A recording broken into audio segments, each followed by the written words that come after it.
Pernahkah kamu mendengar teori Darwin yang menyatakan bahwa manusia berasal dari kera yang mengalami evolusi? Bagaimana tanggapanmu tentang teori tersebut? Sebenarnya Charles Darwin, sang pembuat teori Darwin, tidak pernah menyatakan bahwa manusia berasal dari kera. Lalu, apakah isi sebenarnya dari teori Darwin?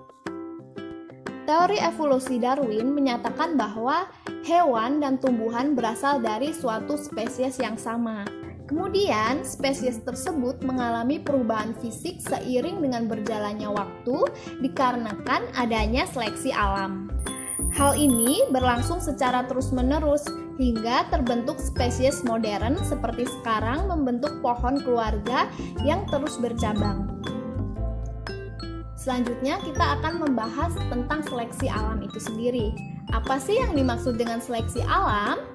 Seleksi alam adalah proses non-acak bertahap di mana sifat-sifat biologi bisa menonjol atau menghilang dari populasi sebagai fungsi perbedaan reproduksi dari pembawanya.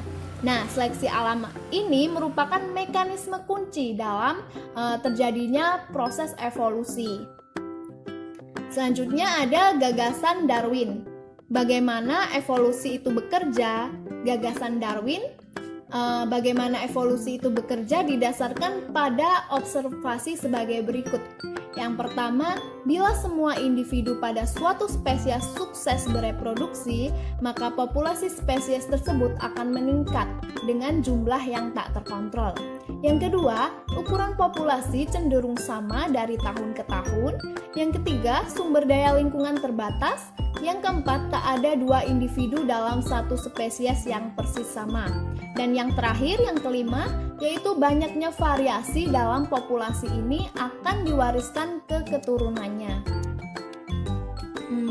Selanjutnya ada sumber variasi. Apa saja sih sumber variasinya? Ada dua nih. Yang pertama, karena gen saling berinteraksi selama perkembangan organisme, kombinasi gen baru yang dihasilkan dari reproduksi seksual dapat meningkatkan variabilitas genetik populasi bahkan tanpa adanya mutasi baru. Nah, yang kedua yaitu variabilitas genetik populasi juga dapat meningkatkan ketika anggota populasi saling kawin dengan individu populasi lain yang menyebabkan aliran gen antara populasi ini bisa mengintroduksi gen ke populasi di mana gen sebelumnya tidak ada. Berikut ini terdapat dua contoh gambar. Untuk gambar yang pertama ini merupakan variasi titik hitam dalam populasi kepik, dan untuk gambar yang kedua merupakan kamuflase sebagai contoh adaptasi evolusi terkait seleksi alam. Nah, gambar satu ini menunjukkan variasi pola titik dan warna pada kepik, di mana individu yang memiliki ciri bawaan dapat bertahan hidup dengan kemungkinan yang lebih tinggi di lingkungan tersebut dan cenderung memiliki keturunan yang lebih banyak. Nah, seleksi alam hanya dapat terjadi apabila ciri tersebut dapat diturunkan dan berdampak pada kemampuan kepik bertahan hidup dan bereproduksi seiring berjalannya dengan waktu. Nah, seleksi alam dapat meningkatkan tingkat kecocokan organisme dengan lingkungannya. Sebagai contoh, belalang sembah yang memiliki ciri menyerupai lingkungan sekitarnya, atau bunga atau serasah, memiliki tingkat kelangsungan hidup lebih tinggi karena ciri yang mereka miliki berupa serupa dengan lingkungannya sehingga mereka terhindar dari serangan predator. Bisa kita lihat pada gambar nomor 2. Nah, apabila lingkungan berubah atau individu berpindah ke lingkungan baru, seleksi alam dapat menghasilkan adaptasi terhadap lingkungan baru tersebut dan terkadang menghasilkan spesies yang baru. Selanjutnya ada prinsip-prinsip umum. Nah, ini ada beberapa hal penting terkait seleksi alam.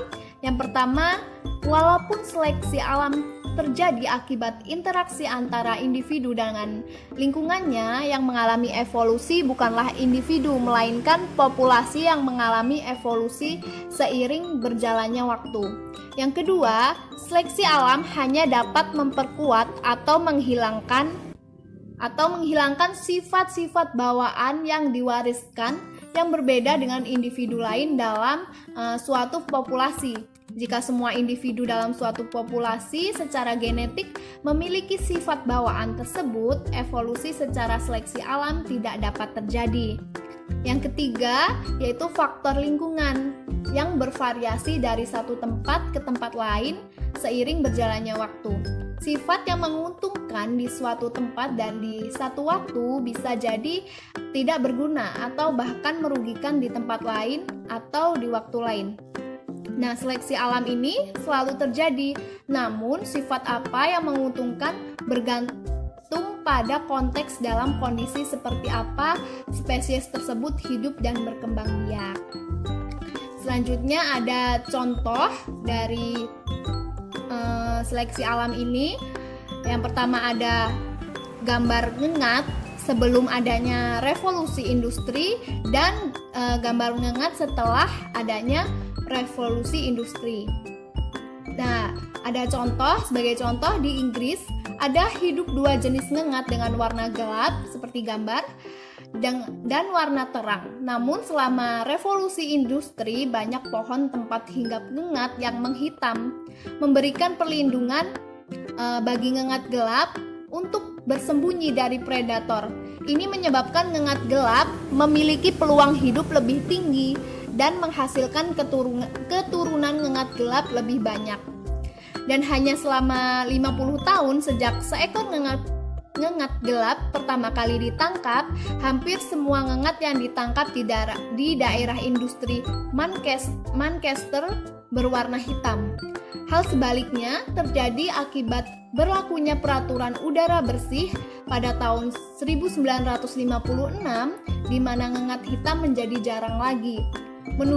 Hal ini menunjukkan bahwa adanya pengaruh seleksi alam pada evolusi ngengat. Selanjutnya ada tata nama dan penggunaan. Nah, seleksi alam paling sering dipakai untuk sifat-sifat terwariskan, sebab sifat-sifat ini berpartisipasi langsung dalam evolusi. Namun seleksi alam adalah buta dalam arti bahwa perubahan fenotip atau ciri fisik dan perilaku dapat memberikan keuntungan reproduksi tanpa memandang apakah sifat itu dapat diwariskan atau tidak. Atau sifat yang diwariskan bisa jadi merupakan hasil faktor lingkungan atau pengalaman hidup organisme. Para ilmuwan mendefinisikan seleksi alam secara spesifik sebagai mekanisme yang berkontribusi terhadap individu yang bereproduksi tanpa memandang apakah dasar dari seleksi ini diwariskan. Nah, hal ini sering disebut sebagai seleksi alam fenotipik, di mana sifat-sifat yang meningkatkan sukses reproduksi suatu organisme disebut selected for, sedangkan yang mengurangi sukses tersebut disebut selected against. Seleksi suatu sifat juga dapat menyebabkan adanya seleksi sifat-sifat terkait lain yang jika sendiri tidak berpengaruh langsung terhadap keuntungan reproduksi. Nah, hal ini dapat terjadi karena adanya pleiotrofi atau pautan gen. Selanjutnya ada fitness. Fitness ini merupakan teori evolusi modern yang mendefinisikan fitness bukan dari lamanya organisme hidup, tetapi dari seberapa sukses ia bereproduksi. Bila umur suatu organisme adalah setengah dari umur organisme lain dari spesiesnya, namun menghasilkan 2 kali lipat anak yang survive hingga dewasa, maka gennya akan lebih banyak dijumpai dalam populasi dari generasi selanjutnya.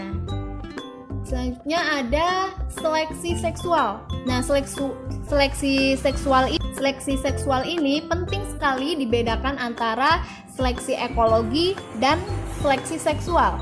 Seleksi ekologi ini meliputi setiap mekanisme seleksi akibat adanya pengaruh dari lingkungan, sedangkan seleksi seksual khusus merujuk pada kompetisi untuk mencari pasangan.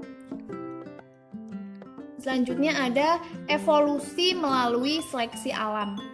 Prasyarat agar seleksi alam menghasilkan evolusi adaptif, sifat baru, dan spesiasi adalah adanya variasi genetik yang diwariskan yang menyebabkan perbedaan fitness.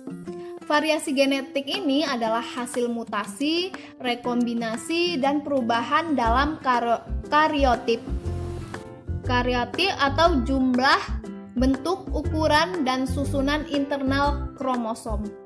Setiap perubahan ini dapat memberikan pengaruh yang menguntungkan atau sangat tak menguntungkan, tapi efeknya yang besar dan ada yang sangat jarang. Sesuai dengan definisi fitness, individu dengan fitness yang lebih tinggi mungkin menghasilkan anak pada generasi selanjutnya, sedangkan untuk fitness yang rendah akan mati lebih awal atau gagal bereproduksi.